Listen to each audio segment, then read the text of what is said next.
নমস্কাৰ। আজি মই এটা কৃষকৰ কাহিনী এটা ক'বলৈ প্ৰয়াস কৰিছোঁ।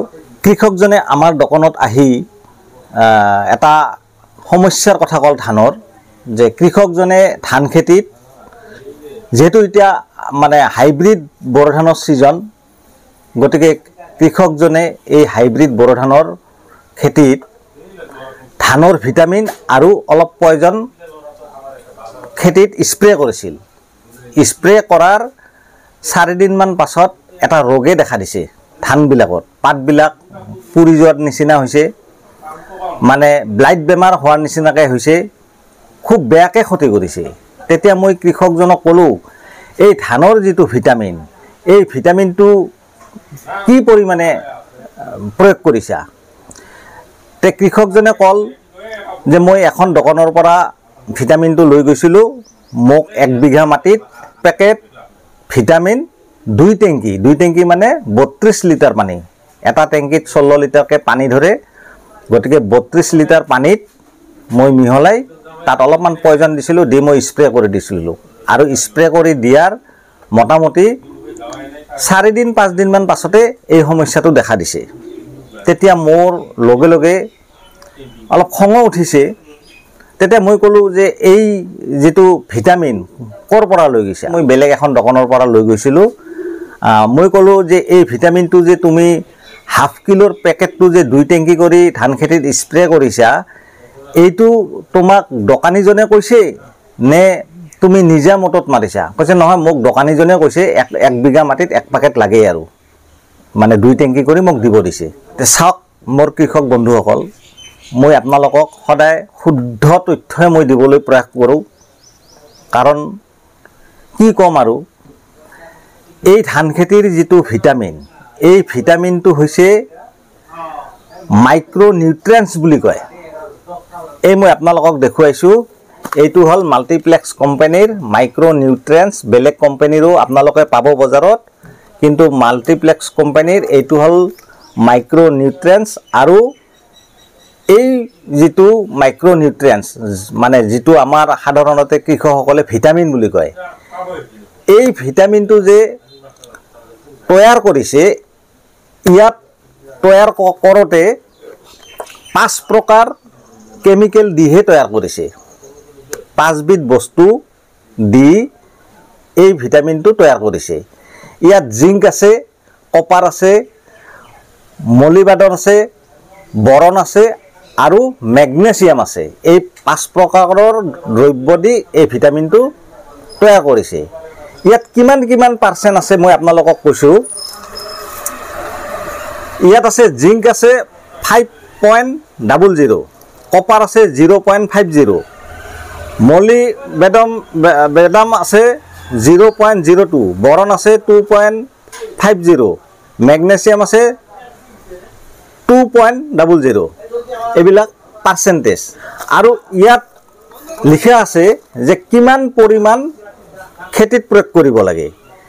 ইয়াত আছে direction for use, dissolve 500 gram of Multiplex for paddy in 125 to 150 litres of water and spray on both surface of paddy leaves. ইয়াত কৈছে এই 500 গ্ৰাম ভিটামিন 125 লিটাৰ পানী বা 150 লিটাৰ পানীত মিহলাই স্প্ৰে কৰিব দিছে। আৰু কেনেকৈ স্প্ৰে কৰিব দিছে? ধানৰ ওপৰৰ পিঠিও দিব দিছে আৰু তল পিঠিও দিব দিছে। আৰু ইয়াত লিখিছে কি, we recommend to sprays at an interval of 30 days between sprays, অৰ্থাৎ 30 দিনৰ ভিতৰত 2 বাৰ দিব কৈছে। যদি আপোনালোকে আজিৰ তাৰিখত স্প্ৰে কৰে, আজিৰ পৰা 15 দিন পাছত আৰু এবাৰ স্প্ৰে কৰি দিব কৈছে। আমাৰ একাংশ মানে দোকানী, মই প্ৰত্যেককে নকওঁ, একাংশ দোকানীয়ে বেছি লাভৰ কাৰণে, বেছি মুনাফা পোৱাৰ কাৰণে কৃষকসকলক বেছিকৈ ঔষধ প্ৰয়োগ কৰে। তাৰমানে এই পেকেটবিলাক খুলি দিবলৈ টান পায়।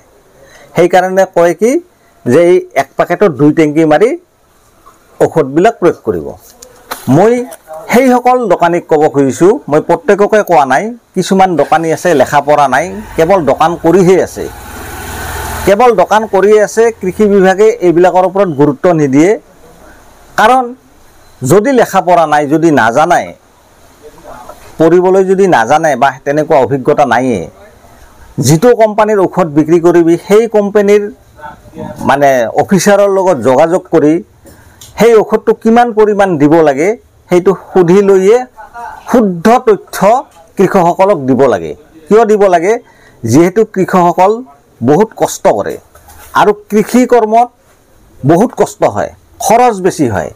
বীজৰ পৰা, সাৰৰ পৰা, বনোৱাৰ পৰা বিভিন্ন খৰচ কৃষকসকলৰ হয়। কিন্তু আমাৰ একাংশ কিছুমান দোকানীয়ে কি কৰে, বেছি লাভৰ কাৰণে যধে মধে বহুকেইটা ঔষধ তেওঁলোকক দি দিব, মানে খেতি পথাৰত প্ৰয়োগ কৰিব। প্ৰয়োগ কৰাৰ পাছত কি হয়, ভালৰ ঠাইত বেয়াহে হয়, যাৰ ফলত কৃষকসকল লোকচানৰ সন্মুখীন হ'বলগীয়া হয়। কিন্তু আমি কি কৰিব লাগিব?